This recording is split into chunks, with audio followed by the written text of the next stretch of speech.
Hi friends, welcome back to Mahabharata series episode number 91. ఇప్పటి వరకు జరిగిన కథ ఏంటంటే, మార్కండేయ మహర్షి ధర్మరాజుకు శ్రీరాముడి అవతార వృత్తాంతాన్ని వివరించారు. అందులో భాగంగా శ్రీరామరావణ యుద్ధాన్ని గురించి, ఆ యుద్ధ ఘట్టాన్ని గురించి వివరించారు. ఎవరికైనా ఇంట్రెస్ట్ ఉంటే మీరు ఆ వీడియోను కూడా చూడవచ్చు. ఈ వీడియోలో ఆ తర్వాత ఏం జరిగింది, రామకథ విన్న ధర్మరాజు ఆ తర్వాత ఏం అడిగాడు అన్నది వివరించబోతున్నాను. So let's get into the video. రామకథను విన్న ధర్మరాజు రాముడి పరాక్రమం, సీతాదేవి పాతివ్రత్యము ఇంత గొప్పదా అని ఆశ్చర్యపోయాడు. ఓ మహర్షి, సీతాదేవి మాదిరి పతివ్రతలు ఇంకా ఉన్నారా అని అడిగాడు. అప్పుడు మార్కండేయ మహర్షి ధర్మరాజుకు సావిత్రి కథను చెప్పడం ఆరంభించాడు. పూర్వము మద్రదేశాన్ని అశ్వపతి అనే రాజు పరిపాలిస్తున్నాడు. వారికి సంతానము లేదు. అందుకని ఆయన సావిత్రీదేవిని 18 సంవత్సరాలు భక్తితో సేవించాడు.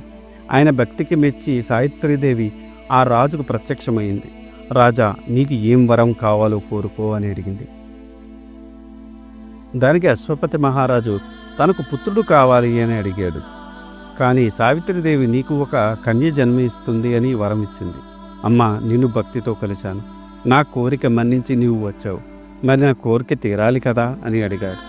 రాజా, నీ కోరిక గురించి నేను ఇంతకు ముందే బ్రహ్మదేవుడితో చర్చించాను.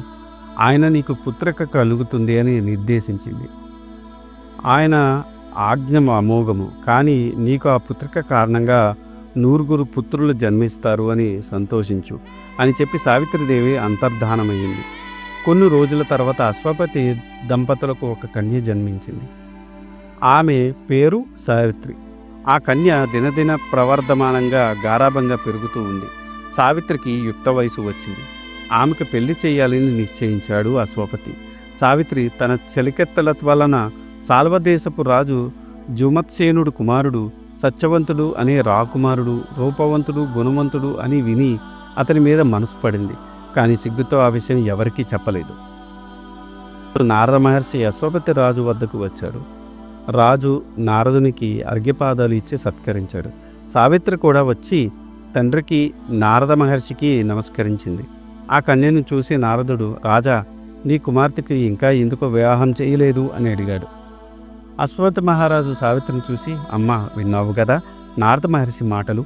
నీకు తగ్గ వరుణ్ నీవే వరించు, అదే నాకు సంతోషము అని పలికాడు.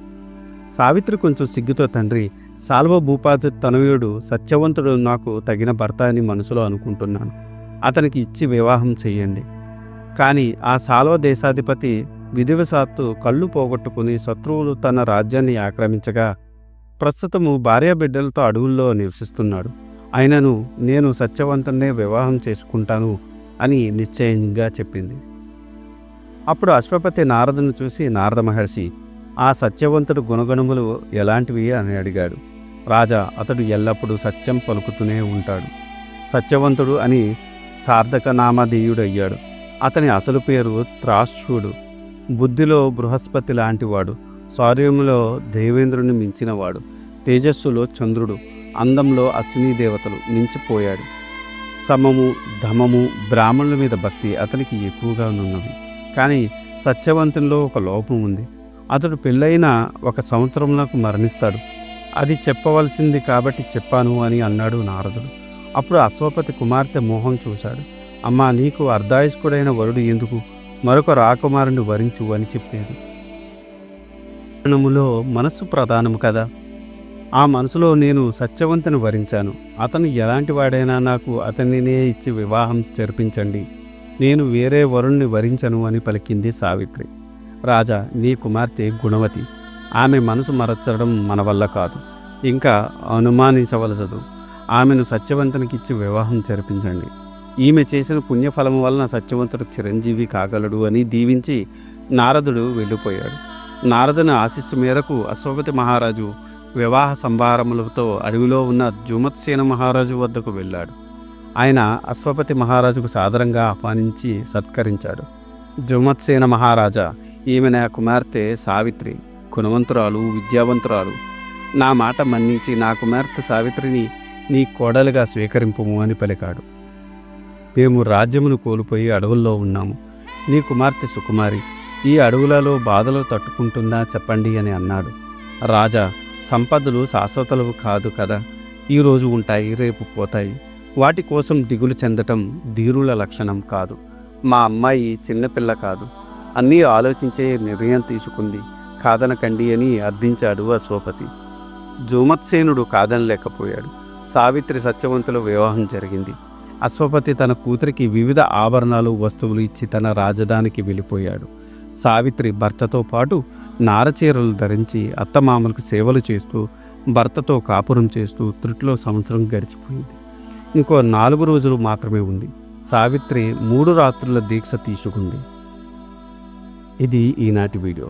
ఆ తర్వాత ఏం జరిగిందో తెలుసుకోవాలనుకుంటే మీరు నా నెక్స్ట్ వీడియో కోసం వెయిట్ చేయాల్సిందే. దానికన్నా ముందు నాదొక చిన్న రిక్వెస్ట్. నేను చేసే ఈ మహాభారత సిరీస్ వ్యాస భారతం నుండి కవిత్రయం అంటే నన్నయ్య గారు, తిక్కన గారు, ఎర్రాప్రగడ గారు తెలుగులోకి అనువదించారు. అదే ఈ మహాభారతాన్ని నేను మీకు యథాతథంగా అందించాలనే సదుద్దేశంతో ఈ వీడియోలు చేస్తున్నాను.